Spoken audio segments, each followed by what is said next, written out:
अध्याय 73 आपको पुरस्कृत करना। चू शेंग। चू यू को खबर से सुखद आश्चर्य हुआ। उसने देखा और चू शेंग को कमरे में दहलीज को पार करते देखा। उन्होंने 1 वर्ष से अधिक समय तक चू शेंग को नहीं देखा था। जीशी ज्यादा नहीं बदला था, लेकिन चू शेंग पूरी तरह से बदल गया था। ये स्पष्ट था कि उसने अपनी अभिव्यक्ति को उसी क्षण नहीं छांटा था जिस क्षण उसने दरवाजे के माध्यम से कदम रखा था। अतीत में उनका सौम्य और शांत असर अब गुरुत्वाकर्षण और उदासीनता की हवा द्वारा ले लिया गया था। वह भी गंभीर रूप से पतला हो गया था और उसका चेहरा भयावह रूप से पीला था। उनका पूरा डेमनर ठंडा और अलग था। जिस क्षण उसकी आंखें चू यू से मिली, वह तुरंत एक हिमशैल के पिघलने की तरह उज्ज्वल हो गया। उसके होठों के कोनों को उकसाया गया और उसने चू यू को एक हंसमुख मुस्कान, छोटे भाई के साथ बुलाया। चू यू का दिल अपराधबोध के साथ निचोड़ा गया। आखिरकार उन्होंने उस समय चू शेंग को एक विकल्प नहीं दिया था और बस आगे बढ़कर उसे बाहर कर दिया था। हालांकि अगर उसे फिर से करना होता तो वह अभी भी चू शेंग को बाहर निकालकर उसे दूर भेज देता। झाइशी को पता नहीं था कि चू कबीले के निषिद्ध क्षेत्र में क्या हुआ था, लेकिन चू शेंग बहुत अधिक जागरूक था। यदि चू शेंग उस समय मौजूद होता तो दानव लॉर्ड यानहेंग को सील करने की प्रक्रिया कठिनाइयों से भरी होती। यदि यह आता है कि मूल पुस्तक में सभी भयानक प्लॉटलाइन समाप्त हो जाते हैं, तो ये पता चला है कि क्या सिस्टम ने अंततः जीशी के भाग्य को मूल उपन्यास में अपने मूल भाग्य के साथ सहयोग किया होगा, जो कि जीशी को खुद को कॉफिन में सील करने से पहले चू यू को मारता है। बेशक ये भी संभव था कि जीशी के पास कोई विचलन का मामला होगा जो कि उसे दूसरे दानव लॉर्ड यानहेंग में बदल देगा। चू यू ने कहा कि उसने खुद को इसके बारे में सोचने से रोक दिया और एक मुस्कान का खुलासा किया, बिग ब्रदर। चू शेंग बिस्तर पर चला गया और चू यू के बालों को स्ट्रोक करने के लिए एक हाथ तक पहुंच गया। उसकी आंखें पीड़ा और कोमलता के मिश्रण से भरी हुई थीं। जैसे ही उसने अपना मुंह खोला, उसकी आंखें लाल हो गईं। छोटा भाई, मैं दोषी हूँ, यह मेरी सारी गलती है। चू यू ने कुछ दिनों पहले केवल जीशी को शांत किया था और अब उसे अपने सबसे बड़े भाई को सहलाना होगा। चू यू ने असहाय महसूस किया और चू शेंग तंग किया। उन्होंने कम आवाज में कहा, बड़े भाई, मैंने आपको दोष नहीं दिया जब तक आप मुझे दोष नहीं देते। ये केवल इस गले के साथ था कि उन्होंने महसूस किया कि अब कैसे पतला और बोनी चू शेंग था। चुप्पी के एक पल के बाद चू यू ने सावधानी से चू शेंग के चेहरे की छानबीन की, केवल ये पता लगाने के लिए कि उसका चेहरा इतना पीला था कि यह लगभग रुग्ण था। वह मदद नहीं कर सकता था, लेकिन फूचोजी पर नजर डालने के लिए अपनी आंखें उठा सकता था। फूचोजी पूरे समय चू शेंग को घूर रहे थे। जब उसे चू यू की नज़र उस पर महसूस हुई तो उसने चू यू से मिलने के लिए अपनी आंखें उठाईं। सबसे पहले उसने सिर हिलाया, फिर उसने अपना सिर हिला दिया। चू यू को संकेत मिला। चू शेंग को पीठ पर थपथपाते हुए वह मुस्कुराया और कहा, ये सब ठीक है बड़ा भाई, मैं ठीक हूं। देखिए, क्या मैं एक टुकड़े में नहीं लौटा। जब उन्होंने चू शेंग को अपने सफेद बालों के एक स्ट्रैंड को उठाते हुए देखा तो चू यू ने कहा, ये सिर्फ इतना है कि मेरे बाल सफेद हो गए हैं। मुझे कुछ और दिन वापस डाई करने के लिए कुछ मिल जाएगा। उद्धरण चिन्ह। चू शेंग ने चू यू पर अपनी पकड़ जारी की, जीशी को देखने के लिए अपना सिर घुमाया और कहा, छोटे भाई, भविष्य में इतना लापरवाह नहीं है।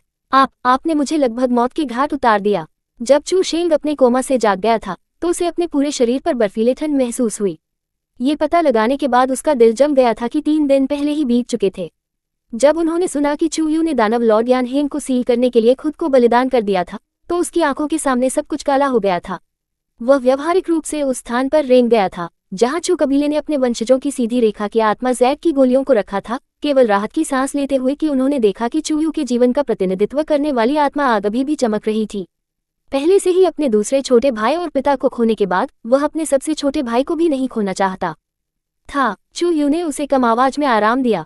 जब बातचीत का विषय बदल गया कि कैसे वह भागने में कामयाब रहा, तो उसने फू लेंगस्यू के नाम को वापस रखा और बस कहा कि वह एबिस में एक सर्वोच्च गुरु से मिला था जिसने उसे बताया कि पुनरुत्थान सरनी को कैसे ढूंढना है। जैसा कि उन्होंने धीरे धीरे जुबान जिंग में घटना का खुलासा किया, चू शेंग की पहले मंद और मृत आंखें जल गईं।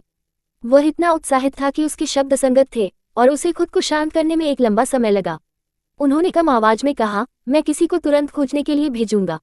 छोटे भाई, चिंता मत करो, बस जल्द से जल्द ठीक होने के लिए फूचोंगी के साथ सहयोग करें। उद्धरण चिन्ह। चू यू ने बार बार सिर हिलाया और चू शेंग के रूप में देखा। उसने अपने सिर को जीशी के पास घुमाया और हंसते हुए फट गया। उसे अपनी उंगली से गाल में डालते हुए उसने कहा, मेरी छोटी शिदी, क्या गलत है? ईर्ष्या के उस चेहरे को देखो, ये मेरा सबसे बड़ा भाई है। क्या आपको उस हद तक जाना है?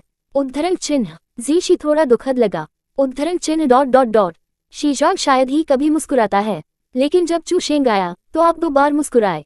चू यू अवाक था। वह चारों ओर घूम रहा था और बस फूचोजी को बुलाने वाला था जब जीशी ने दोनों हाथों से अपना चेहरा रखा और उसे वापस कर दिया। अपने सिर को कम करते हुए उसने च्वा यू को पहले माथे पर चूमा, फिर उसके होठों के कोने पर। संतुष्ट, उसने आखिरकार अपने हाथों को छोड़ा और एक तरफ कदम रखा। फू चोंगी कुछ भी नहीं देखने का नाटक कर रहा था और उसने अपनी बाहों में लोमड़ी को छेड़ने के लिए अपना सिर नीचे कर दिया था। जब उसने देखा कि जीशी रास्ते से बाहर होकर, उसने लोमड़ी को नीचे रखा और मुस्कुराया। क्या हम आगे बढ़ सकते हैं? चू यू ने झीले शी की ओर देखा और उसके सिर को सिर हिलाया। जबकि वास्तव में चू यू के शरीर में सील को तोड़ने का एक बहुत ही सरल तरीका था, लेकिन चीजों को गलत होने के लिए भी बहुत आसान था। चू यू को अपने दिल की मेरिडियन और आध्यात्मिक नाड़ी दोनों की रक्षा के लिए कई गोलियां देते हुए फू चोजी ने अपनी आंखें बंद कर ली और शांति से आध्यात्मिक ऊर्जा को उनके शरीर में स्थानांतरित कर दिया। जब चू यू की पहले बंजा आध्यात्मिक नाड़ी आध्यात्मिक ऊर्जा से भरी हुई थी, तो फू चोजी ने अचानक अपनी ऊर्जा एकत्र की और चू यू के दांतेयन पर मारा। चू यू ने पहली हड़ताल का सामना करने का प्रबंधन नहीं किया और एक कौर खून से बाहर निकाला। वह दुनिया के रूप में खांसता था इससे पहले कि उसकी आंखें काली होने लगी। उसे यह पूछने का आग्रह था कि क्या फू चोजी उसे मारना चाहता था। जीशी का चेहरा डूब गया और वह डुएंसू को अपने म्यान से बाहर निकालने वाला था, जब चू यू ने तलवार को वापस अपने म्यान में धकेलने के लिए बिना किसी हिचकिचाहट के अपना हाथ बाहर निकाला। उन्होंने फू चोजी के साथ सहयोग करने के लिए अपनी आंखें बंद करने से पहले जीशी की ओर देखा। उन्होंने अपने दिमाग को दूर करने और अपनी ऊर्जा को शांत करने पर ध्यान केंद्रित किया। जीशी ने उसके होंठों को बिट किया। जब वह चू यू खून को खांसते हुए देखे तो उसका दिल बहुत दर्द हुआ। उसने कपड़े का एक चौकोर टुकड़ा निकाला और चुप्पी में चू यू के होंठों के कोनों से खून को ध्यान से मिटा दिया। चू यू हर बार आध्यात्मिक ऊर्जा के विस्फोट में खून को खांसी करना चाहता था। हालांकि वह डरता था कि जीशी चिंता करेगा, इसलिए उसने अपने दांतों को पीस दिया और उसे सहन किया। सौभाग्य से वह जो गोलियां निगल गई थी वह प्रभावी हुई और अपनी आध्यात्मिक नब्ज की रक्षा की। यह एक लंबे समय तक चला और चू यू तब घिनौना महसूस करने लगा था जब उन्होंने अचानक अपने लिंटाई एक को स्पष्ट महसूस किया। ऊर्जा की एक जबरदस्त मात्रा उसके डेंटियन से आगे बढ़ी और तुरंत पूरे शरीर में फैल गई। लंबे समय तक उनकी आध्यात्मिक ऊर्जा वापस आ गई थी। चू यू ने महसूस किया कि वह उन सभी घावों को महसूस करता है जो उन्होंने प्राप्त किए थे जब उनका शरीर अभी भी एक नश्वर चंगा था। उसका शरीर अतुलनीय रूप से आराम और आरामदायक महसूस करता था और वह मदद नहीं कर सकता था लेकिन एकदम गुनगुनाता था। जब उसने अपनी आंखें खोली तो उसके सामने की दुनिया एक नए रूप में ले गई थी। फू चोजी को लगभग चू यू के आध्यात्मिक ऊर्जा के अचानक फटने से उड़ान भरी गई थी। उन्होंने चू यू की छाती को एक बार और मुस्कुराया। ऐसा लगता है कि हम सफल हुए हैं। तीसरे, युवा मास्टर चू को बधाई। पुनर्निवेशित चू यू बिस्तर से बाहर निकले, फू चोजी को झुकने के लिए उसे अपने हार्दिक धन्यवाद की पेशकश करने के लिए। उसने अपने बगल में जीशी को देखने के लिए अपना सिर झुकाया और मुस्कुराया क्योंकि उसने अपना हाथ उसके साथ हाथ पकड़ने के लिए फैलाया। उनकी आभा जीशी की आध्यात्मिक ऊर्जा में बह गई क्योंकि उनकी आध्यात्मिक ऊर्जा एक दूसरे के साथ सामंजस्य बिठाती है। जीशी का दिमाग केवल आराम से निर्धारित किया गया था जब उसने चू यू की आंतरिक स्थिति की सावधानीपूर्वक जांच की थी। लेकिन क्योंकि चू यू ने पहले खून को बाहर निकाल दिया था, जीशी की अभिव्यक्ति अभी भी सुस्त थी क्योंकि उसने अपना धन्यवाद दिया था। फू चोंगी को परेशान नहीं किया गया और कहा, तीसरे युवा मास्टर चू, क्या आप सबसे बुरी खबर सुनना चाहते हैं? चू यू का चेहरा गंभीर हो गया। क्या यह मेरे सबसे बड़े भाई के बारे में है? क्या गलत है? मेरे सबसे बड़े भाई के शरीर के साथ? फू चोंगी ने एक मुस्कान के लिए मजबूर किया। तीसरा युवा मास्टर चू वास्तव में तेज है। एक लंबी चुप्पी के बाद उन्होंने कहा, मुझे डर है कि हम आपके सबसे बड़े भाई के दाहिने हाथ को नहीं बचा सकते। चू यू एक पल के लिए जम गया क्योंकि उसका मन जल्दी से उसकी स्मृति के माध्यम से खोजा। उन्होंने तुरंत किंग 2 में दुर्घटना को याद किया, जहां एक राक्षसी कल्टीवेटर चुन पर एक चुपके हमले को बढ़ाने में सफल रहा जिससे वह घायल हो गया। उसका चेहरा और भी गंभीर हो गया। क्या हुआ? चू शेंग का कंधा घायल हो गया था, यहाँ तक कि अगर उसे हमले से जहर दिया गया था तो क्या वहां फू चोंगी के साथ जहर को जल्दी से बेअसर नहीं किया गया था? फू चोंगी ने अनुमान लगाया कि चू यू क्या सोच रहा था और उसने अपना सिर हिलाया। उसका चेहरा ग्रे। मैं अपनी प्रतिष्ठा पर खरा उतरने में विफल रहा। जिस दिन आपका सबसे बड़ा भाई घायल हो गया था, मैंने देखा कि उसे जहर दिया गया था, लेकिन जब मुझे पता चला कि यह सिर्फ एक सामान्य जहर था तो मैंने उस पर ज्यादा ध्यान नहीं दिया। मुझे उसके लिए जहर निकालने के लिए कुछ समय मिला। किसी दिन बाद में, आपके जाने के लगभग आधे महीने बाद, वह अचानक बेहोश हो गया। ये तभी था जब मुझे पता चला कि जहर की उस परत के नीचे एक और जहर छिपा हुआ था। मैंने इस जहर को पहले कभी नहीं देखा था और इसे बाधित करने के लिए केवल दवा का उपयोग कर सकता था। तब तक जहर उसके दिल की मेरिडियन में फैल गया था और आपके सबसे बड़े भाई को जीने के लिए लंबे समय तक नहीं हो सकता है। वह डरता है कि आप चिंता करेंगे। इस प्रकार उसने मुझे किसी को भी इसका एक शब्द कहने की अनुमति नहीं दी। उद्धरण चिन्ह। लेकिन भले ही फू चूजी ने चुंगी को चुन को जहर को दबाने में मदद की हो, लेकिन जहर अभी भी धीरे धीरे उसके पूरे शरीर में फैल गया था। चू शेंग पूरे साल चू कबीले के मामले में व्यस्त थे, राक्षसी काश्तकारियों से लड़ रहे थे और बाकी सब चीजों के शीर्ष पर वह दिन रात चू यू के बारे में चिंता कर रहे थे। उसने लगभग हर दिन खून खाया हुआ था क्योंकि उसका शरीर कमजोर हो गया था, लेकिन फिर भी उसने सामने की रेखा से नीचे जाने से इनकार कर दिया। चू यू का दिल डूब गया। दिन के अंत में चू शेंग की कम आत्माओं के कारण का एक बड़ा हिस्सा वह था। अच्छी बात यह थी कि अब चू शेंगटेन को पुनर्जीवित करने की उम्मीद थी और चू यू खुद वापस लौट आए थे। वह केवल आशा कर सकते थे कि चू शेंग अपने पैरों पर वापस आने में सक्षम होंगे। इससे पहले चू यू ने सोचा था कि उसकी अपनी आंखों में कुछ गड़बड़ है, जो तुरंत चू शेंग ने कमरे में कदम रखा था। फू चोजी ने चू यू की आंखों में देखा। आपका सबसे बड़ा भाई जिनमें बहुत दूर था, वह नहीं जानता था कि आप वापस आ गए थे। लेकिन 2 दिन पहले वह अचानक बेहोश हो गया। चू कबीले के एक अतिथि वैसल टू ने तुरंत उसे लिनलन भेज दिया। मैंने उसकी जांच की और पाया कि जहर उसके दिल में चला गया था। वह अभी भी छोड़ना चाहता था, इसलिए मैंने उससे कहा कि आप लौट आए हैं और खुद को डांटा है। उद्धरण चिन्ह। उसने कहा, जैसे कि वह हंसना चाहता था लेकिन नहीं कर सकता था। आप शायद अपने सबसे बड़े भाई को गुस्सा करते हुए कल्पना नहीं कर सकते। वह आपको एक बार में देखना चाहता था, लेकिन वह बहुत कमजोर था और वह चिंतित था कि आप चिंता करेंगे, इसलिए वह आज तक वापस आ गया जब वह अंत में सामान्य रूप से आगे बढ़ सकता था।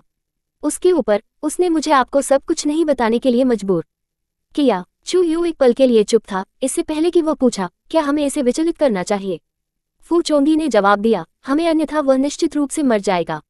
चू यू ने अपने सिर को दूर कर दिया और जीशी ने उसे अपनी बाहों में ले लिया और उसे आराम करने के लिए अपनी पीठ को हिला दिया। चू कबीले सभी को तलवार के रास्ते में प्रशिक्षित किया गया था और चू शेंग तलवार में अत्यधिक कुशल थे। उनकी तलवार प्ले इतनी स्वाभाविक, चिकनी और साफ थी कि इसे अक्सर चारों ओर से प्रशंसा मिली। यदि उसका दाहिना हाथ हटा दिया गया तो ये तलवारबाजी बेकार हो जाएगी। ये स्पष्ट रूप से उसके बाएं हाथ का उपयोग करने के लिए सीखने के लिए एक चुनौती होगी, खासकर जब उसने शायद ही कभी इसका उपयोग किया था। यह उल्लेख करने के लिए नहीं कि उसकी हरकतें भी झटकेदार होंगी। वह अपनी खेती का सबसे अच्छा बाहर लाने में सक्षम नहीं होगा। चू शेंग पहले से ही उदास था, इसलिए भले ही वह जानता हो कि पुनरुत्थान सन्नी को कहाँ ढूंढना है, और यहाँ तक कि अगर वह चू यू की वापसी के बारे में जानता था तो वह संभवतः अभी भी निराशा में गहराई से डूब जाएगा। चू यू थोड़ा डर गया था। जिस तरह से चू शेंग अभी थे, उन्हें लग रहा था कि उन्हें मौत की इच्छा थी। यदि वह नहीं करता है तो वह अपने शरीर में जहर को शुद्ध करने के लिए फूचोंगी की मदद को कम नहीं करता। चू यू को डर था कि चू शेंग अपनी इच्छा को पूरा करते ही गुजर जाएगा। वास्तव में वह उस लंबे समय के लिए भी बाहर नहीं हो सकता है। ये देखकर कि चू यू की अभिव्यक्ति कैसे बढ़ती गई, फू चूजी ने अचानक हंसते हुए, जैसे कि उसने निर्णय लिया हो, आप ऐसा चेहरा क्यों बना रहे हैं? आपके पिता के पास अब पुनर्जीवित होने का मौका है और आप भी वापस आ गए हैं। चू कबीले को निराशा और वसंत को वापस जीवन में डालना चाहिए। मैंने कहा कि हमें दाहिने हाथ को हटाने की आवश्यकता है, लेकिन मैंने यह नहीं कहा कि किसका। मैं इन दिनों लंबे समय से देख रहा था और मुझे बंदी राक्षसी काश्तकारियों के बीच एक उपयुक्त व्यक्ति मिला। हम उसकी बांह को हटा सकते हैं और इसे अपने सबसे बड़े भाई के शरीर में बदल सकते हैं। चू कबीले के पुनर्मिलन के लिए समय है। उद्धरण चिन्ह। एक बंदी राक्षसी कल्टीवेटर की बांह का उपयोग करने के लिए। ये क्रूर था, लेकिन चू शेंग की सुरक्षा की तुलना में मनुष्य स्वार्थी हैं। चू यू ने एक पल के लिए सोचा। उसके मुंह को फिर से बदल दिया गया क्योंकि वह पहले फूचोंगी की गंभीर अभिव्यक्ति पर विचार कर रहा था। युवा मास्टर फू, यह इतना आसान नहीं होगा। क्या ये होगा? फू चोजी ने आहें भरी।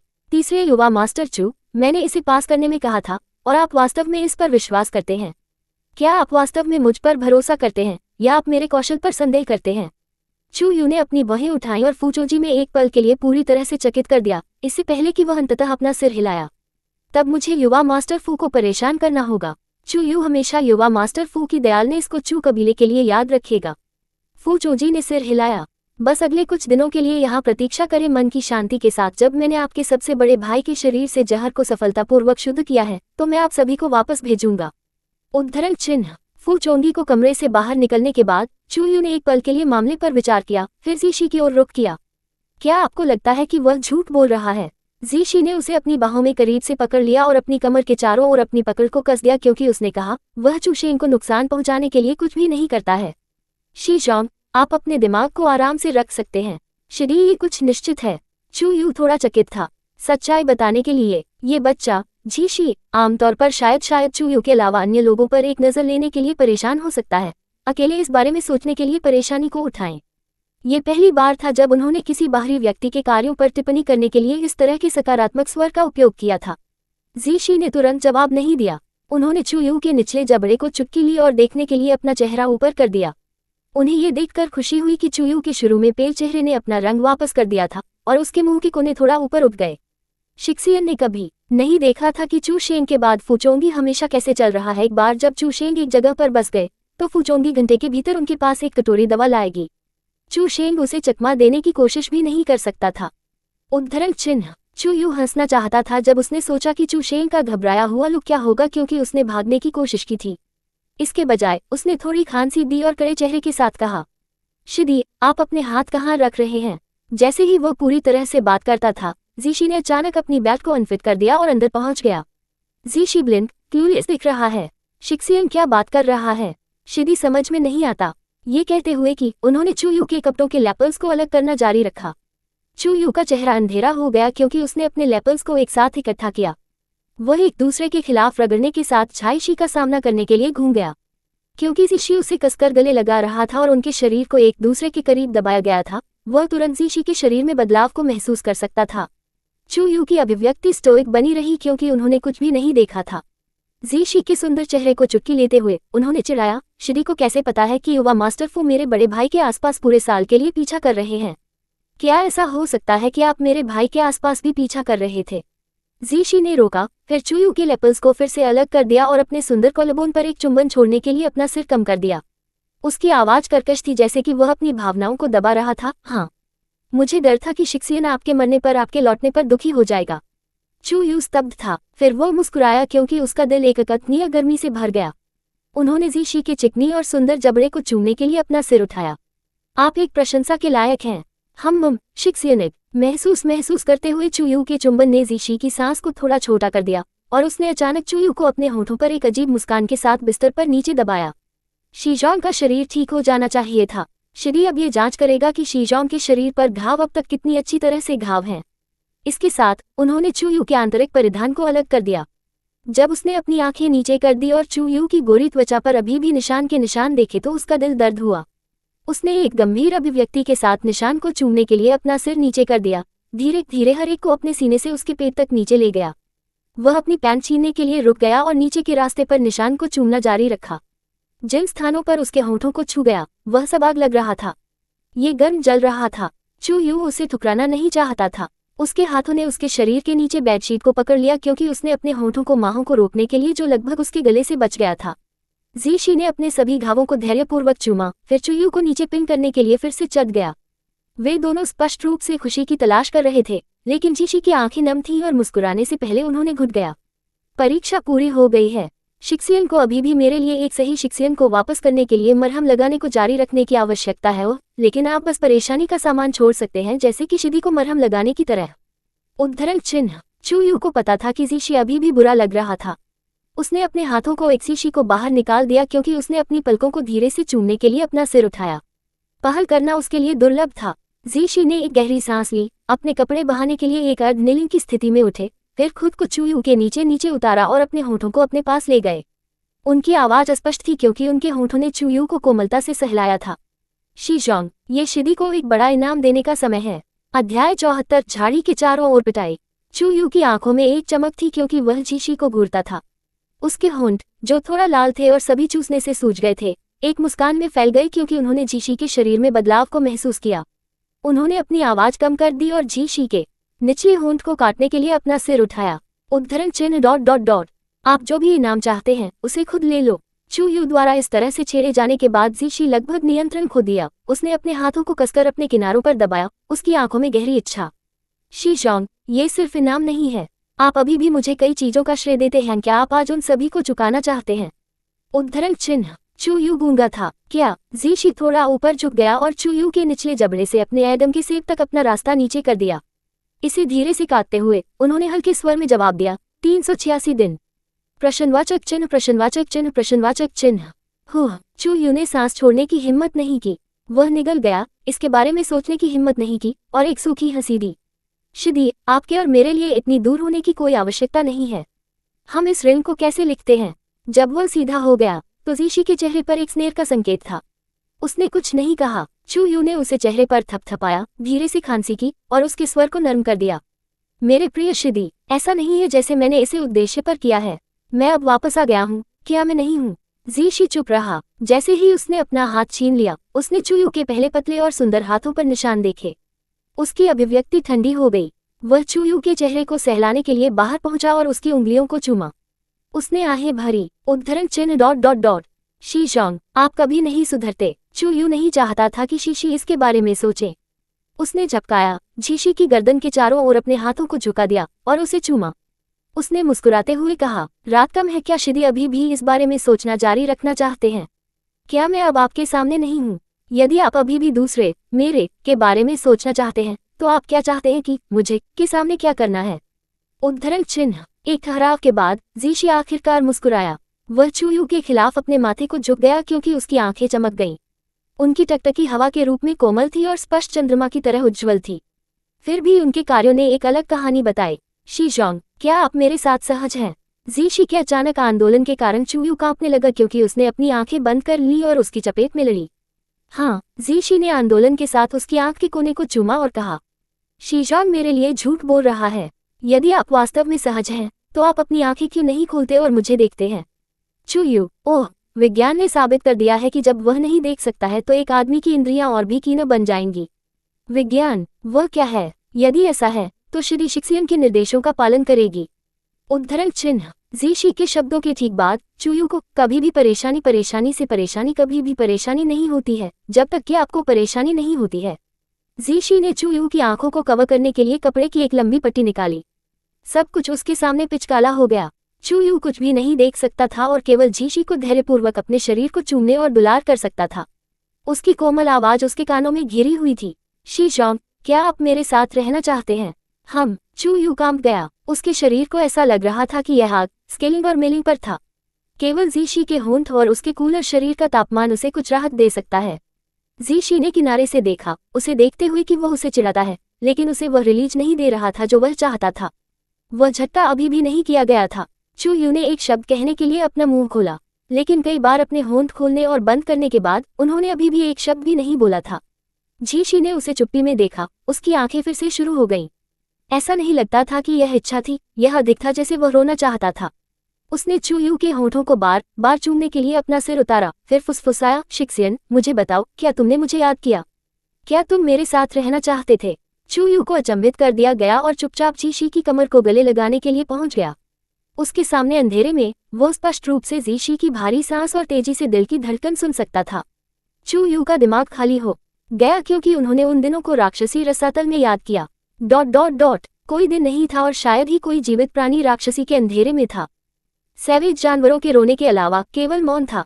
वह हमेशा दूरी में एक घबराए हुए फूल एनिक्सी पर टकटकी लगा रहा था। वह सभी दर्द में था, प्रतिबंधों से बंधे हुए थे क्योंकि उसकी खेती भी अमान्य थी। उन दिनों में जब दर्द कभी खत्म नहीं हुआ तो उन्होंने बार बार जीशी के बारे में सोचा था कि इसने उन्हें लगभग पागल कर दिया। वह लगातार सोचता था कि उसकी शिदी क्या कर रही थी, क्या वह दुखी होगी, क्या वह भी रसातल में कूदना चाहता था लेकिन रोक दिया गया था, क्या वह दिन शीर्ष पर लेट गया था उसके साथ। He had even cried when his pain and suffering was at its most intense. गुफा में ठंडा और अंधेरा था। चाहे उसने अपनी आंखें खोली या अपनी आंखें बंद कर ली, वह सब देख सकता था। यह ऐसा था मानो कोई उसे अंधेरे में देख रहा हो, उस पर डूब रहा हो। अपने स्वयं के आंतरिक राक्षसों और शारीरिक पीड़ा की दोहरी यातना ने उसे निराशा में डुबो दिया। अनगिनत बार उन्होंने अपनी तलवार के साथ खुद को समाप्त करने की कोशिश करने के बारे में सोचा था, लेकिन जब उन्होंने अपनी आंखें खोली तो वह जीशी ने उसके बगल में बैठे देखा, उस पर मुस्कुराते हुए उसे कम आवाज में शिक्सियन कहा। यहाँ तक कि अगर वह जानता था कि यह सब एक भ्रम था, तब भी वह उसे छोड़ने के लिए सहन नहीं कर सकता था। वह कैसे छोड़ सकता है? वह जीशी से चूक गया। वह भी जीशी चाहता था। वह अपने पूरे जीवन को जीशी के साथ बिताना चाहता था, बिना किसी भी तरह के गड़बड़ किए गए मामलों में शामिल होने के बिना। वह नहीं चाहता था कि वे अब एक दूसरे से अलग हो जाएं। चूयू का दिल गर्म था। उन्होंने जीशी के होठों को चूमने के लिए अपना सिर उठाया। वह गहराई से पसीना बहा रहा था, लेकिन उसका लिंटाई साफ हो गया था। उन्होंने एक कर्कश आवाज में जवाब दिया, हाँ जीशी। उन्होंने आंखें मूंद लीं। उसकी आंखों के कोने गीले थे। हो सकता है कि मैं इस दुनिया में आया था, आपसे मिलना था। शायद इसलिए कि वे जीवन में लगभग भाग ले रहे थे और मृत्यु से अलग हो गए थे। जीशी अपने कानों में मीठी नटखटों को फुसफुसाता रहा। चूयू का दिमाग खाली हो गया। वह केवल जीशी के शब्दों को दोहरा सकता है, शी जोंग, मैं तुम्हें पसंद करता हूँ, आपकी तरह। फिर कभी भाग न करें, फिर कभी भाग न करें। जीशी की आंखों के कोने किसी कारण से नम थे और उसके आंदोलन अविश्वसनीय रूप से कोमल हो गए। वह एक पल के लिए चूयू के फ्लश किए गए गालों को घूरता रहा, फिर अचानक कपड़े की पट्टी को खींचने के लिए बाहर पहुंच गया जो उसकी आंखों को ढक रहा था। His voice was soft as if he was acting like a spoiled child. Shi Zhong, open your eyes and look at me. Chuyu opened his eyes and looked at him in all seriousness. Chu Yu's gaze was tender, and his eyes were red with desire. He seemed to be at a loss.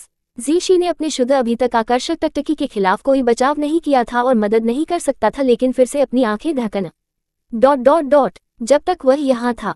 इस जीवन काल में 4 मौसम, चाहे ठंड हो या गर्म हो, सभी मीठे और गर्म होंगे। अत्यधिक इच्छाओं में अत्यधिक लिप्त होना अच्छी बात नहीं थी, खासकर जब शरीर केवल ठीक हो गया था। जब चू यू एक चकमा में जाग गया और बिस्तर से बाहर निकलने के लिए एक तरफ झाइशी को लात मारी, तो एक अवर्णनीय दर्द उसके निचले शरीर से गोली मार दी। उसके पैर कमजोर हो गए और वह अपने घुटनों पर गिर गया। इससे पहले कि उसके घुटनों ने जमीन को छुआ, जीशी ने उसे बिस्तर पर वापस लपेट दिया, उसे बिस्तर पर पिन करने के लिए उसे मोड़ दिया। वे कल से रात तक उस पर थे। ये लगभग भोर हो गया था जब जीशी ने आखिरकार उसे छोड़ दिया।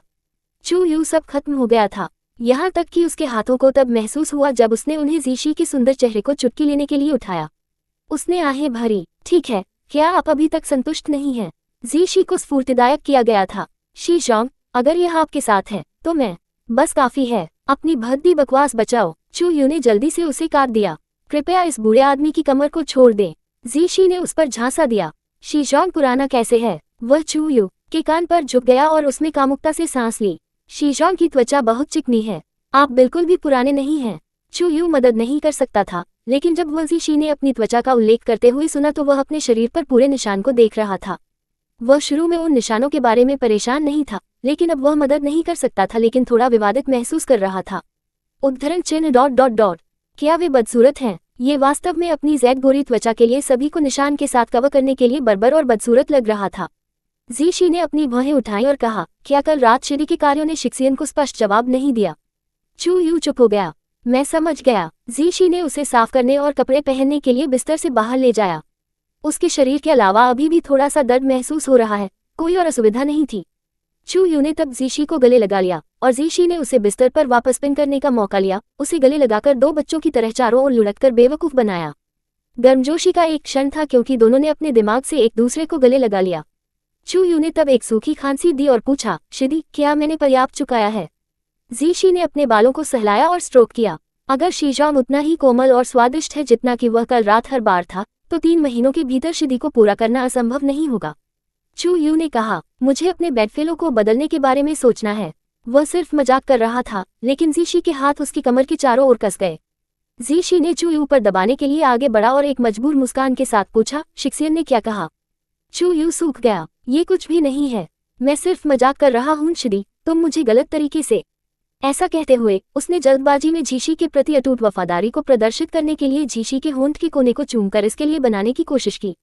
जीशी ने अपनी मुस्कुराहट को बनाए रखा और चू यू की गर्दन में अपना सिर दफन कर दिया। शीजोंग मजाक कर सकता है, आप भी डांट सकते हैं और शिदी को मारा, लेकिन कृपया शिदी के दिल को छुरा घोंपने के लिए शब्द न कहें। यहाँ तक कि अगर आप सिर्फ मजाक कर रहे हैं तब भी ये सुनने के लिए नरक की तरह दर्द होता है। उद्धरण चिन्ह। चू यू को थोड़ा दोषी लगा। मुझे माफ करें, कभी कभी वह वास्तव में अपना मुंह बंद कर देता है और गलती से जीशी को दिल में छुरा घोंपता है। कोई आश्चर्य नहीं कि यह बच्चा हमेशा इतना असुरक्षित महसूस करता था। एक पल के लिए अंतरंग होने के बाद चू यू ने कुछ ताकत इकट्ठा की। वह अभी भी इस कमरे को ज्यादा नहीं छोड़ा था, भले ही वह कई दिनों से पहले से ही फू के निवास पर था। इसलिए उसने अपने बागे को बांध दिया, अपने सफेद बालों को देखा और एक पल के लिए आंतरिक रूप से संघर्ष किया, इससे पहले कि वह जीशी के साथ सेट करने के लिए फूचोजी से अपने बालों के रंग को फिर से हासिल करने के लिए एक संभावित तरीके से पूछने के लिए। उसी समय वह चू शेंग के ठिकाने के बारे में भी पूछ सकते थे। यह अजीब था, जीशी के अलावा वह व्यक्ति जो उसके बारे में सबसे ज्यादा चिंतित था वह चू शेंग था। फिर भी चू शेंग आखिरी बार छोड़ने के बाद फिर से उनसे मिलने के लिए नहीं लौटा था। चू यू को इस मामले के बारे में थोड़ा उदास लगा। जीशी ने उन्हें दवा के कमरे में ले जाया जहां फूचोजी आमतौर पर थे, लेकिन आदमी की कोई दृष्टि नहीं थी।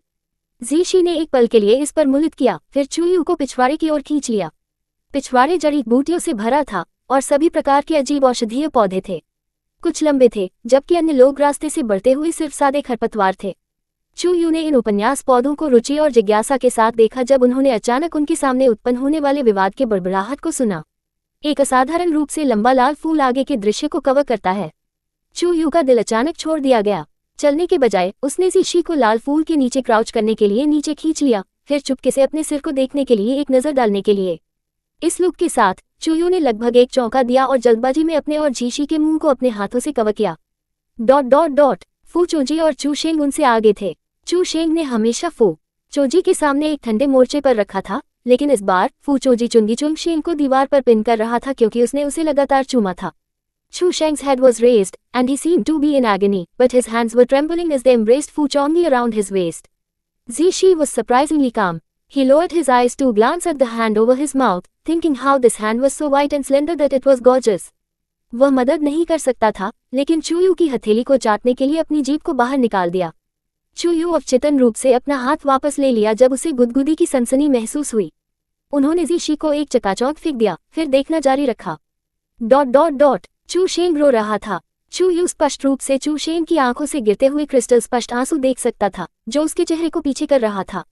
वह निश्चित था कि क्या यह इसलिए था क्योंकि वह बहुत पीड़ा हुआ था या किसी चीज के बारे में आंतरिक रूप से संघर्ष कर रहा था। फिर उसने अचानक फू चोंगी को दूर धकेल दिया और उसे थप्पड़ मारा। फू चोंगी ने इसे चकमा नहीं दिया और थप्पड़ को सिर पर ले लिया।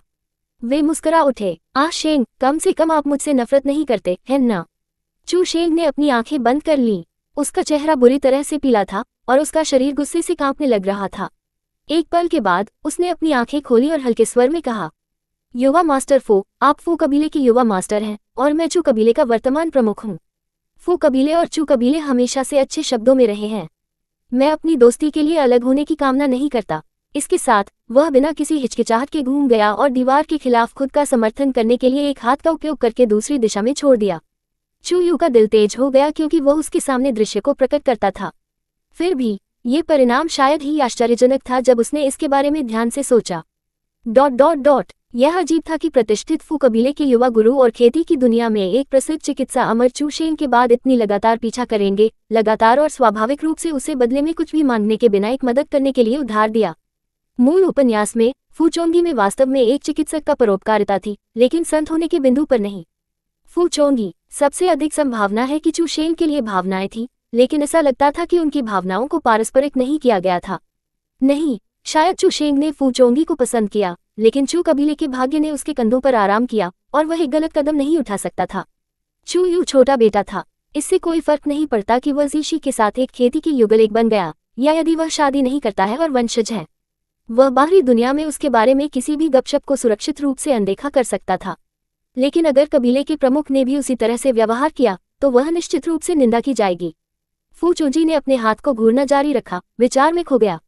मौन के एक पल के बाद वह फिर उसी दिशा में चला गया। चू यू ने एक के बाद एक को छोड़ते हुए देखकर राहत की सांस ली। उसने जीशी की ओर देखा। शिदी, मुझे बताओ मेरे बड़े भाई। जीशी एक पल के लिए चुप था, फिर चू यू को अपनी बाहों में ले गया। शी जोंग, चाहे चू शेंग फू चोंजी की समान सोचता है या नहीं, यह उनके बीच असंभव लगता है। चू शेंग ने यह समझा, इसलिए वह फू चोंगी से बच रहा था, लेकिन फू चोंगी को तस्वीर नहीं लगती थी। वह चू शेंग को हठपूर्वक आगे बढ़ाता रहा, उस पर छोड़ने से इनकार कर दिया।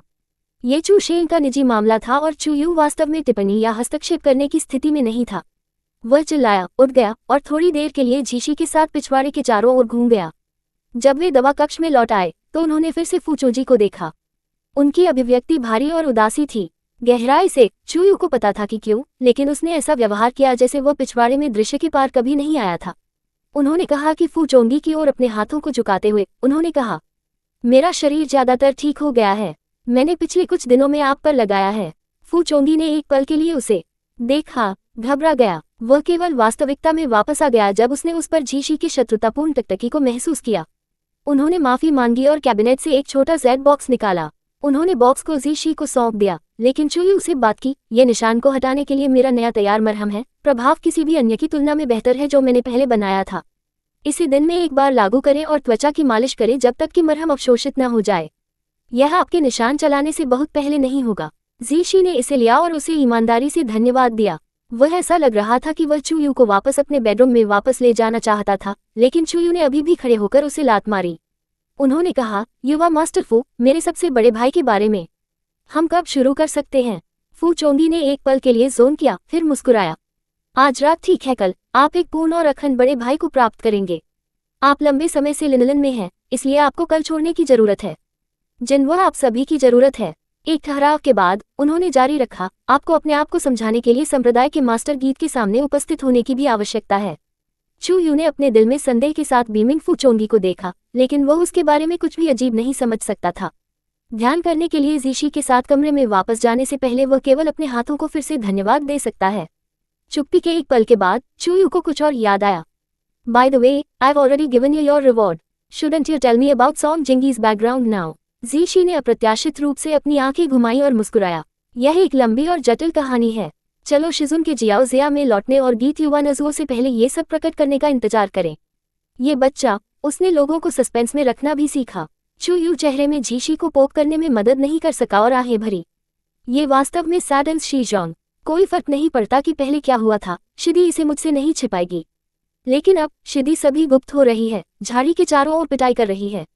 जीशी की टकटकी चूयू के निचले शरीर पर गिर गई, जो उसके चेहरे पर एक मुस्कान की छाया थी। क्या शीजोंग आपकी झाड़ी के चारों ओर शिदी की पिटाई पसंद नहीं है? चूयू को नहीं मिला। मैं क्यों पसंद करूंगा? जीशी मुस्कुराया। क्या कल रात शिक्सियन खुशी में रोना नहीं था? यह नहीं हो सकता है कि आप इसे पसंद नहीं करते हैं। निगर ऐसा है तो शिक्सियन को अच्छा महसूस कराने के लिए शिदी आज रात फिर से कड़ी मेहनत करेगी। उद्धरण चिन्ह। चूयू अचानक चुप हो गया। उसका चेहरा जल्द ही अंधेरा हो गया और उसने धर्मी तरीके से कहा, हम आज रात अलग अलग बिस्तरों में सोएंगे। अध्याय 75। फिर कभी मिलने के लिए। जीशी मूल रूप से चूयू को हर जगह देता था। जब ये बेडरूम के मामलों में आया था तो अलग से सोने का कोई भी विचार सिर्फ चूयू की इच्छाधारी सोच थी। चूयू ने आह भरी। बच्चा बड़ा हो गया था, वह अब एक आज्ञाकारी नहीं था। आज रात वह दिन था जब फूचोंगी चुन के लिए जहर और स्वैप हथियारों को शुद्ध कर देगा। निविदा प्यार की एक मुक्केबाजी के बाद चूयू ने इसे खत्म करने के लिए जीशी की बाहों में घोंसला बनाया। ऐसा नहीं था कि उन्हें फूचोंजी पर भरोसा नहीं था, लेकिन चूयू चिंता करने में मदद नहीं कर सकते थे जब उन्होंने पहले फूचोंजी की अजीबोगरीब अभिव्यक्ति को याद किया था। जीशी कमोबेश अनुमान लगा सकता है कि चूयू क्या सोच रहा था। उसने अपनी पीठ पर हाथ फेरा, उसे आरामदायक तरीके से थपथपाया और एक कम आवाज में पूछा, शिक्सियनिग, आप मुझे क्यों नहीं बताएंगे कि आप पूरे वर्ष के लिए उस स्थान पर क्या कर रहे थे? चूयू को पता था कि जीशी केवल उसे अपनी चिंताओं से विचलित करना चाहता था, इसलिए उसने अनुपालन किया और अपने समय को वापस एबिस में सोचा। वह मुस्कुराया। जीशी से कुछ भी वापस रखने का इरादा नहीं था। शिदी, क्या आपको अभी भी फूल आनिक्सियो याद है? मेरे भाई ने एक बार पहले उसका उल्लेख किया था। जीशी ने अपने सिर को सिर हिलाया, केवल एक पल के लिए इस पर विचार किया। इसलिए चूयू ने उसे सब बताया कि कैसे फूल आनिक्सियो ने उसकी मदद की थी। हालांकि वह पहले कुछ दिनों में दयनीय था, लेकिन जब तक वह अंत में बाहर नहीं हो जाता तब तक दर्द से रोजाना तड़पता था। चूयू उन दिनों के बारे में तंग था, केवल उस समय का उल्लेख करते हुए जिसे वह साझा करने के लिए खुश था। जैसे जब वह फल खाने से थक गया था तो उसने जंगली जानवरों के एक समूह को चारा के रूप में इस्तेमाल किया था। फूल एनेक्सियो के पास उन जानवरों को मारने के अलावा कोई विकल्प नहीं था, केवल चूयू के लिए यह पता लगाने के लिए कि वे या तो जहरीले थे या खाने के लिए बहुत कठिन थे। अब वह इसे मजेदार लगा, लेकिन जीशी भयभीत था। उसका चेहरा अंधेरा हो गया और उसकी आंखों में आग लग गई। उसने अपने गुस्से को दबा दिया और एक शांत स्वर में पूछा, और क्या? चूयू को जीशी की छाती पर फैला दिया गया था और उनकी अभिव्यक्ति में बदलाव को नोटिस नहीं किया गया था। वह एक पल के लिए मिरल रूप से हंसा और डिंटलेस रूप से चला गया। एक बार मैंने पाया कि रसातल में उड़ने वाले जानवर थे। मेरी उत्तेजना में मैं अल्डफू की चेतावनी को भूल गया और मुझे उड़ाने के लिए उन उड़ने वाले जानवरों का उपयोग करना चाहता था। फिर एक बड़े पक्षी ने आकर मुझे पकड़ लिया। इसने मुझे खाने से पहले मेरी मौत के लिए उड़ाने की कोशिश की। उद्धरण चिन्ह। चूयू वास्तव में वापस घबरा गया था। आखिरकार वह बिना किसी आध्यात्मिक शक्ति के एक विकलांग व्यक्ति की तरह था। ये केवल मध्य हवा में था कि उन्हें एहसास हुआ कि जब वह एक कल्टीवेटर था तो ये कितना भयानक था। वह घटना के ठीक बाद लंबे समय से डरता था, लेकिन अब पीछे मुड़कर देखते हुए उसे केवल यह मजाकिया लगा। ये वास्तव में बहुत निराशाजनक था, और यद्यपि वह हमेशा महसूस करता था कि जीशी अब इसके ऊपर सतर्कता बनाए हुए था, वह जीशी को बहुत देखना चाहता था। इसलिए चूक के एक क्षण में उसने भाग्य को लुभाया था। चूयू ने आह भरी। जब वह इसे याद करता था तो उसकी आंखें चमकती थीं। जिस तरह वह जीशी से पूछने वाला था कि क्या वह वास्तव में लंबे समय तक रसातल के ऊपर इंतजार कर रहा था, उसके निचले जबड़े को बलपूर्वक पकड़ लिया गया और उठा लिया गया। उन्होंने अपना सिर उठाया, केवल जीशी के उदास चेहरे को देखने के लिए। जीशी की आंखें गुस्से से भरी हुई थीं, क्योंकि उसने अपने दांतों को जमीन पर रखा और पूछा, चूयू, क्या आपके पास शांति का एक दिन नहीं है? क्या आप केवल आराम करने के बाद मुझे आराम करेंगे? जीशी के उग्र और सुंदर चेहरे का सामना करते हुए चूयू ने इसे एक पल के लिए सोचा। जैसा कि उस पर समझ में आया, वह एक ठंडे पसीने में टूट गया। शामिल पार्टी के रूप में उन्होंने घटनाओं को प्रफुल्लित करने वाला पाया था जब उन्होंने उस पर वापस सोचा था, लेकिन जीशी ने शायद कहानियों को खतरनाक पाया होगा। जीशी एक पल के लिए चूयू में घबरा गया, फिर एक कड़वे चुंबन में चूयू के होंठों को बिट करते हुए उसे केवल तब छोड़ दिया जब चूयू सांस नहीं ले सकता था। उसका गुस्सा अभी भी खुश नहीं था, और इसलिए उसने चू यू के बट को स्मैक करने के लिए हाथ उठाया। चू यू को पता था कि वह गलत था, इसलिए वह केवल विनम्र पाई खा सकता था जब उसे गधे पर थप्पड़ मारा गया था। मौन के एक पल के बाद उन्होंने सूखी खांसी के साथ कहा, वास्तव में मेरे पास शांतिपूर्ण समय भी था। एल्डर फू ने मुझे उन लोगों में नक्काशी करने के लिए एक पत्थर दिया जिन्हें मैंने याद किया। मुझे मूर्तिकला खत्म करने में 1 साल लग गया। जीशी ने एक शुरुआत दी और लाल रंग का एक फ्लैश अचानक उसके चेहरे पर चढ़ गया। उन्होंने कहा, ओह ऐसा है। रसातल छोड़ने के बाद चूयू छोटे पत्थर की मूर्तिकला के बारे में सब भूल गए थे। अब जब उसे अचानक याद आया तो वह बैठ गया, दिल टूट गया। उस समय उनके पास कोई आध्यात्मिक ऊर्जा नहीं थी, इसलिए वह इसे अपनी अंगूठी में संग्रहित नहीं कर सका और इसलिए केवल इसे अपने बोसों में ले जा सकता था। सौभाग्य से पत्थर की मूर्तिकला पानी में फिसल गई थी। इससे पहले कि गीत जिंगी ने उसे मार दिया था, इसलिए यह अभी भी बरकरार था। लेकिन जीशी ने ध्यान नहीं दिया होगा कि पानी की जेल के नीचे क्या था जब वह उसे बचाने के लिए आया था। ... अगर वह अब वहां लौट आया तो क्या वह अभी भी इसे ढूंढ पाएगा? चूयू के निराशाजनक रूप को देखकर जीशी ने अपने आंतरिक परिधान पर उठने से पहले एक पल के लिए उस पर विचार किया। वह फिर अपने बाहरी बागे पर डालने के लिए बिस्तर से बाहर निकला, इससे पहले कि वह डुआनजू को उठाता। चूयू बिस्तर पर बैठे रहे, हतप्रभ थे। शिदी, तुम क्या कर रहे हो? शीशी की आंखें एक मुस्कान में संकुचित हो गईं। वह झुका हुआ था और चूयू के चेहरे को पकड़कर उसे चूयू के लाल और सूजे हुए होठों पर धीरे से चूमते हुए उन्होंने कहा, शिदी को अचानक कुछ याद आया जिसमें मुझे भाग लेना है। मैं 2 घंटे में वापस आ जाऊंगा। शिक्सिन, कृपया शिदी की प्रतीक्षा करें। चूयू उलझन में था और उसने अपने स्वयं के आंतरिक परिधान को उठाया, उसे लगाने का इरादा था। मैं तुम्हारे साथ नहीं जाऊंगा, जीशी ने जारी रखने से पहले एक ओह कहा। हालांकि शिदी को बहुत खुशी हुई है कि शिक्सिन को आखिरकार शिदी का पालन करने की भावना है। इस समय के साथ टैग करने के लिए शीजोंग की कोई आवश्यकता नहीं है। ये तब तक ठीक है जब तक शीजोंग अभी भी बिस्तर पर है। जब शिदी वापस आ गया है, ये और भी बेहतर होगा यदि आप नग्न हैं। चूयू ने अपने आंतरिक परिधान को एक अभिव्यक्तिहीन चेहरे के साथ रखा, खुद को रजाई के साथ कवर किया क्योंकि वह बिस्तर पर वापस लेट गया था। जीशी मदद नहीं कर सकता था, लेकिन चकले के रूप में उसने चूयू के बालों को स्ट्रोक करने के लिए एक हाथ बढ़ाया। फिर उसने बाहर कदम रखा और अपनी तलवार की सवारी करते हुए छोड़ दिया। चूयू ने आकाश में खिड़की से खाली जगह घुमाए और चकित कर दिया। फू कबीले ने एक बाधा स्थापित की थी और बाधा के भीतर दुनिया 4 सत्रों से प्रभावित नहीं थी।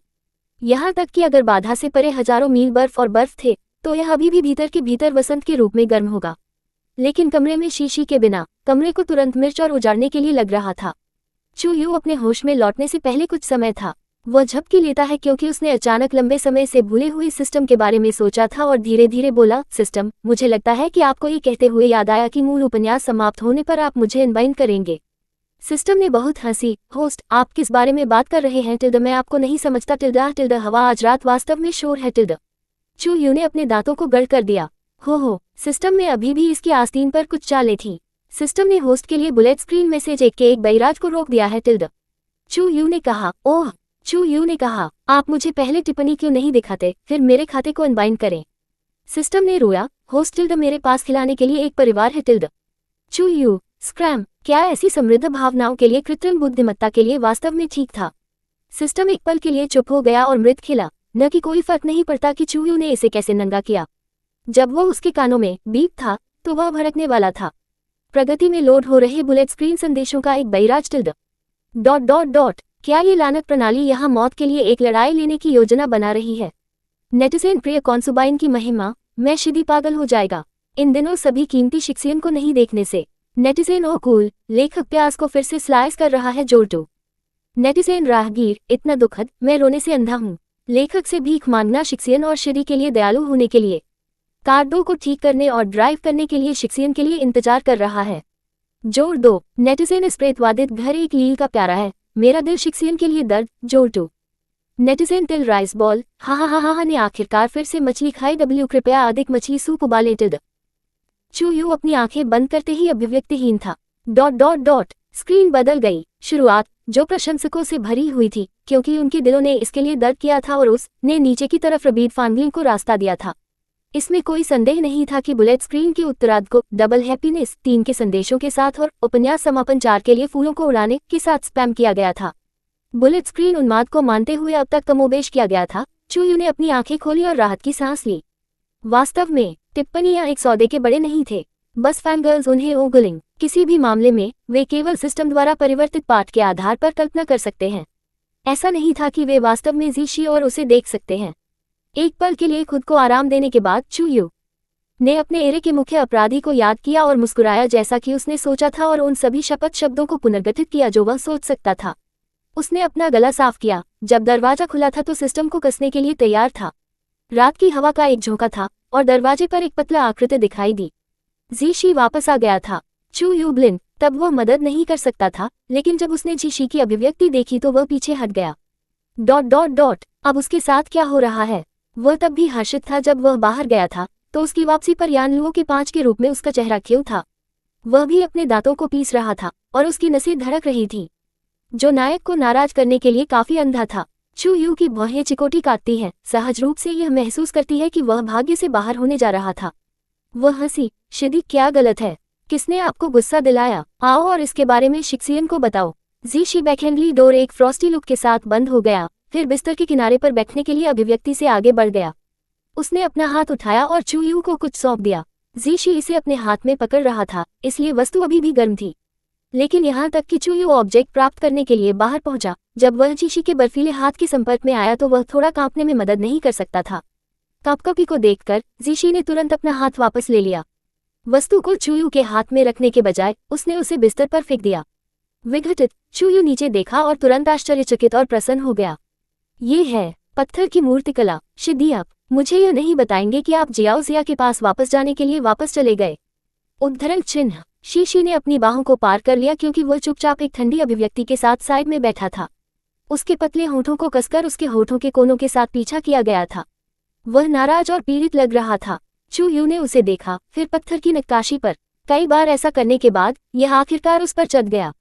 उसने चुपचाप बिस्तर पर पत्थर की नक्काशी को देखा। ये चू शेंग का था। उन दिनों में वह जीशी को सबसे ज्यादा याद कर चुका था, लेकिन उसने चू शेंग के प्रति भी दोषी महसूस किया था। जैसा कि उन्होंने रसातल छोड़ने के बाद हमेशा जीशी के साथ जाने का फैसला किया था, उन्होंने महसूस किया कि यह चू शेंग के प्रति थोड़ा बहुत क्रूर था, जिनके पास एक छोटा भाई परिसर था। इसलिए इस पर विचार विमर्श करने के बाद उन्होंने चू शेंग को मूर्तिकला करने का फैसला किया था। जब वे पहले इस पत्थर की नक्काशी के बारे में बात कर रहे थे, जीशी शायद लगा कि वह है जो चू यू ने नक्काशी की थी। इसलिए वह उत्सुकता से जियाओजिया के पास गया था ताकि यह सब मीठा और उत्साहित महसूस हो सके। चू यू लगभग उस लुक की कल्पना कर सकता था जो इस बच्चे के चेहरे पर होता था, जो उसने छोटी पत्थर की मूर्तिकला पाया था। क्यों? उसे ऐसा लगा जैसे उसका दिल दर्द कर रहा था, और फिर भी वह भी हंसना चाहता था। जीशी को देखने के लिए अपना सिर मुड़ते हुए, जिसका चेहरा एक फ्राइंग पैन के नीचे के रूप में काला था, चू यू हंसने का साहस नहीं कर सकता था। उसने पत्थर को बिस्तर के सिर पर नक्काशी दिया, फिर अपनी कमर के चारों ओर जीशी को गले लगाने के लिए चला गया। वह फुसफुसाया, शिदी। जीशी ने एक लंबा चेहरा खींचा और चुप रहा, हालांकि उसने उसे दूर नहीं किया।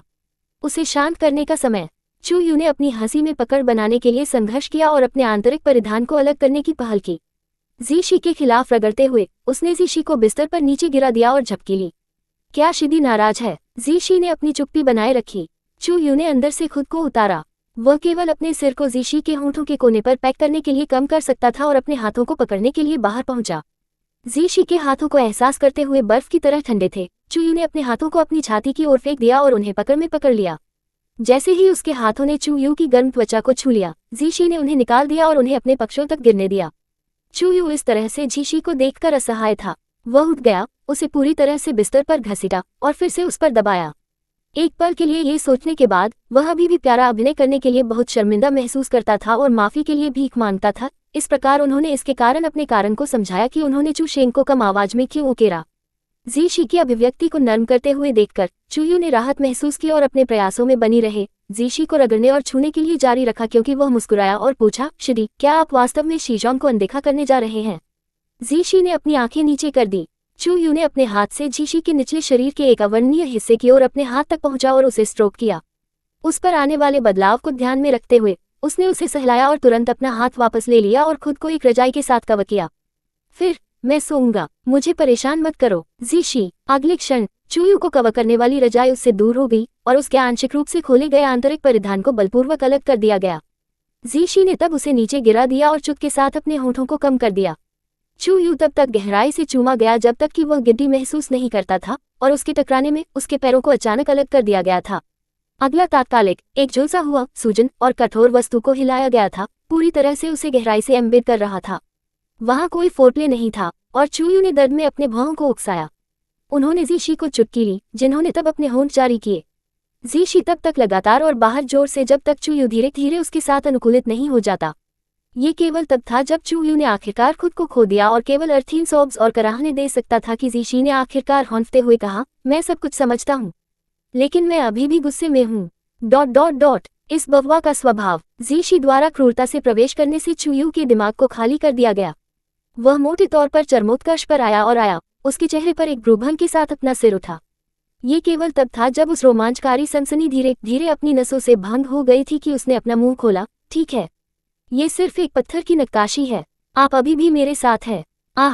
वह गार्ड को पकड़ा गया क्योंकि जीशी ने उसे फिर से बेरहमी से जोर से उतारा और उसकी आवाज टूट गई। अपने दांतों को बंद करते हुए चूयू ने जारी रखा, ये पर्याप्त नहीं है। जीशी केवल अस्थायी रूप से उदास हो गया था। अगर किसी और ने सभी तरह से दूसरे स्थान पर उत्साह से भाग लिया था तो केवल ये पता लगाने के लिए कि वह जो देख रहा था वह वास्तव में उसके लिए नहीं था। वह व्यक्ति शायद नमकीन भी महसूस करेगा। एक जादू के लिए उस पर जाने के बाद जीशी की हरकतें जेंटल हो गईं। उन्होंने ये देखने के लिए नीचे देखा कि चूयू की आंखों के रिम्स लाल थे और आंसू से चमक रहे थे। अपने पहले की जल्दबाजी में कार्यों पर पछतावा करते हुए उसने अपने आंसुओं को चूमने के लिए अपना सिर नीचे कर दिया।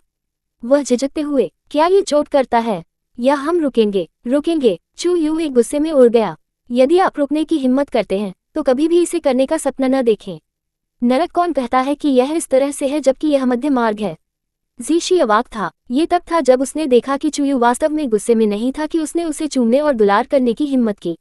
एक लाड़ प्यार वाले बच्चे की तरह अभिनय करते हुए उन्होंने मीठी आवाज में कहा, शिक्सियन को मुझे मुआवजा देना चाहिए और मेरे लिए भी एक को नक्काशी करना चाहिए।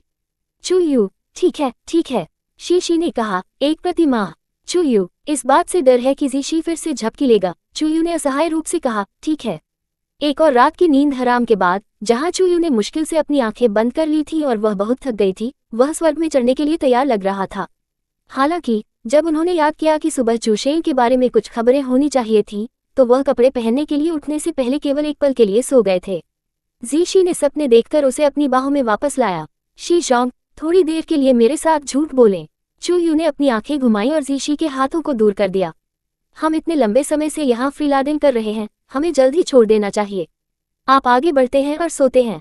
मैं अपने बड़े भाई पर एक नजर डालूंगा। चौड़े जागृत जीशी ने नींद को बंद कर दिया और कपड़े पहनने के लिए उठे। उन्होंने चूयू के हाथ से टक किया, जिससे जाने से इनकार कर दिया गया। चूयू केवल उन दोनों को कमरे से बाहर ले जा सकता था क्योंकि वह एक बच्चे की तरह उस पर था। उन्होंने केवल कुछ कदम उठाए थे जब वे अप्रत्याशित रूप से चूशेंग में टकरा गए थे, जो अपने रास्ते पर जा रहे थे। चूशेंग का चेहरा तब अंधेरा हो गया जब उसने उन्हें हाथ पकड़े देखा। उन्होंने चूयू को अपने पीछे खींच लिया और शत्रुता के साथ चीशी की ओर देखा। चूयू को देखने के लिए पीछे मुड़ते हुए उसका दिल दर्द हो गया। छोटे भाई, तुम इतने पीले क्यों लगते हो? चूयू ने चूशेंग पर नजर डाली, जिसका चेहरा जॉस पेपर की तरह था, और चुपचाप उसे अपने दिल में भुना गया। बिग ब्रदर, वास्तव में जिसका चेहरा उनके बीच में दिखता है और इससे भी अधिक बीमार। चूशेंग इतना व्यथित था कि वह लगभग आंसू बहाता था। मेरा छोटा भाई इतना पतला क्यों हो गया है? बिग ब्रदर, तुम इतने पतले हो कि तुम सिर्फ हड्डियों का एक बैग हो। चूशेंग ने देखा, छोटा भाई, बड़ा भाई बेकार है और न ही आपकी देखभाल कर सकता है और न ही आपकी देखभाल कर सकता है।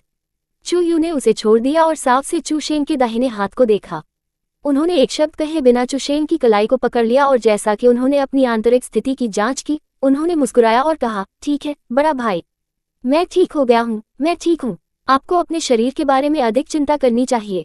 ये कैसे है? क्या ये ठीक है? युवा मास्टर फू कहाँ है? चूशेंग की मुस्कान जम गई। उसने आपको सब कुछ बताया।